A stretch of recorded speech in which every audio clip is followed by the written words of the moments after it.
Annyeong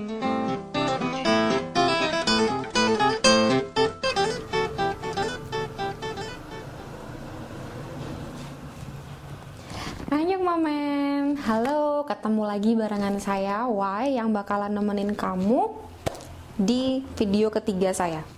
Video ketiga saya.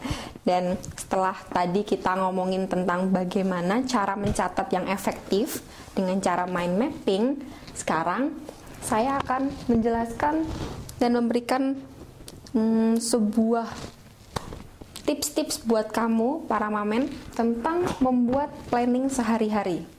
Apa sih membuat planning sehari-hari? Kenapa sih harus membuat planning sehari-hari? Tujuannya apa? Berguna nggak sih? Pasti kamu nanya kan? Nah, sekarang saya akan memberikan kamu sedikit info dan sharing-sharing. Kalau saya nih, karena saya orangnya sangat-sangat terorganisir, jadi selain karena saya pelupa, saya adalah orang yang suka banget mencatat jadwal-jadwal saya sehari-hari, dan itu membuat saya lebih terorganize setiap harinya. Dan saya juga pengen kamu buat ngikutin apa yang saya sudah lakukan selama ini, supaya kamu bisa lebih terorganisir lagi dan gak lupa kan jadwal kamu atau janji-janji kamu. Jadi kamu bisa lebih memanage waktu dengan baik. Oke? Nah, sekarang kenapa sih tujuannya kalian membuat planning sehari-hari? Buatlah jadwal kegiatan atau day planningmu sendiri setiap hari. Nah, tips dari saya yang satu ini berasal dari saya sendiri. Maksudnya saya sendiri telah mempraktekannya dari mulai saya SMP kelas 1. Saya suka buat diary kecil tentang isinya bagaimana saya memanage waktu saya seharian itu, atau mungkin bukan day planning tapi weekly planning atau monthly planning, bisa bulanan, bisa mingguan, bisa harian, it depends on you. Terus gunanya apa sih? Kenapa kita harus bikin planning? Yang pertama, biar lebih terorganisir, biar lebih terjadwal, biar lebih tersusun, biar kamu gampang menikmati hari atau waktu-waktu senggangmu. Jadi kamu tahu kapan kamu harus work hard or play hard. Terus yang kedua, meminimalisir lupa. Karena di sini saya pelupa, jadi ini sangat membantu saya untuk mengingat-ingat lagi apa sih yang harus saya lakukan.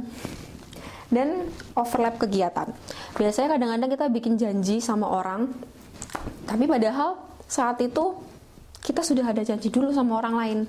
Nah, kita baru sadar setelah kita, oh iya ya, kan tanggal ini aku ada acara ini ya, padahal aku udah janji sama ini untuk ketemu di sini.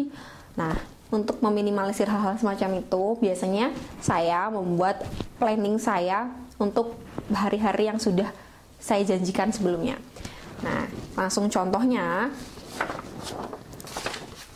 Ini contoh yang saya bikin mungkin hanya untuk ini ya, untuk contoh saja tentang gimana cara bikin day planning.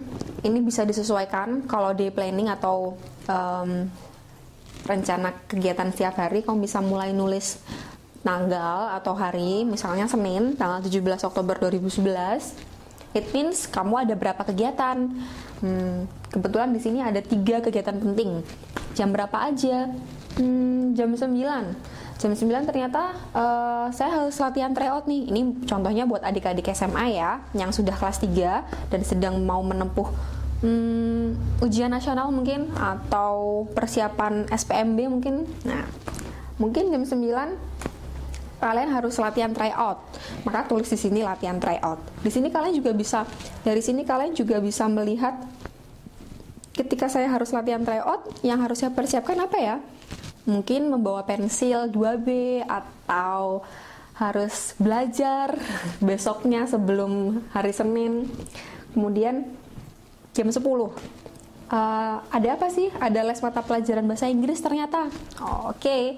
Kalian bisa persiapan kira-kira kalian akan bertanya apa, atau kalian mungkin tidak mengerti pelajaran bahasa Inggris yang bagian mana. Jadi kalian sudah, oh besok Senin nih aku ada les mata pelajaran bahasa Inggris nih, kayaknya aku pengen tanya untuk bagian ini deh karena nggak ngerti. Nah, itu kan salah satu keuntungannya.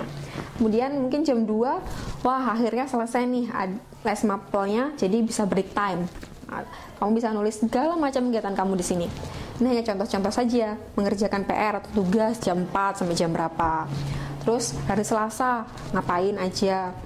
Jam 8 mungkin ada kerja kelompok matematika. Tuh, di mana kalian harus persiapan, di mana apa aja tugasnya. Terus jam 11 break time. Terus jam 3 ternyata ada bimbel atau ada les. Nah, kalian udah bisa mempersiapkan semua itu dengan baik.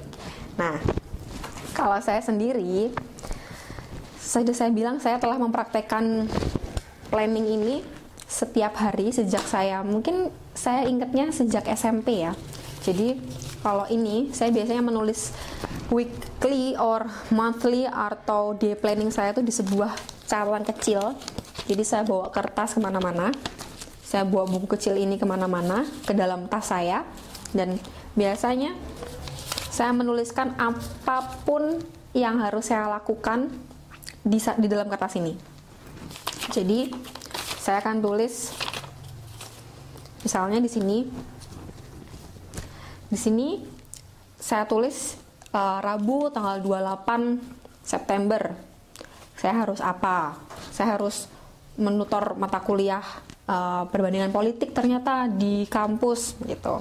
Terus kemudian Kamis tanggal 29 saya ada pertemuan LC lokal komitenya ISEC ternyata jam berapa? Jam segini gitu.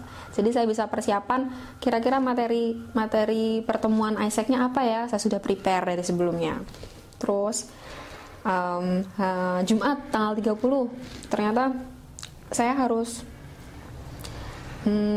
mengirimkan email ke teman saya janji untuk mengirim email ke dia gitu. Nah, saya tulis hal-hal kecil-kecil, walaupun kecil tapi itu sangat penting, dan kalau lupa itu sangat fatal sekali. Oke, jadi ini hal-hal yang bisa kamu tiru, mungkin bisa jadi inspiring kamu juga, supaya bagaimana membuat manajemen waktu dengan lebih baik dan membuat day planningmu sehari-hari. Jadi nggak ada yang namanya overlap kegiatan atau meminimalisir lupa tadi. Oke, so terima kasih udah mendengarkan video yang ketiga ini, dan kita ketemu lagi di video selanjutnya. Oke, dah.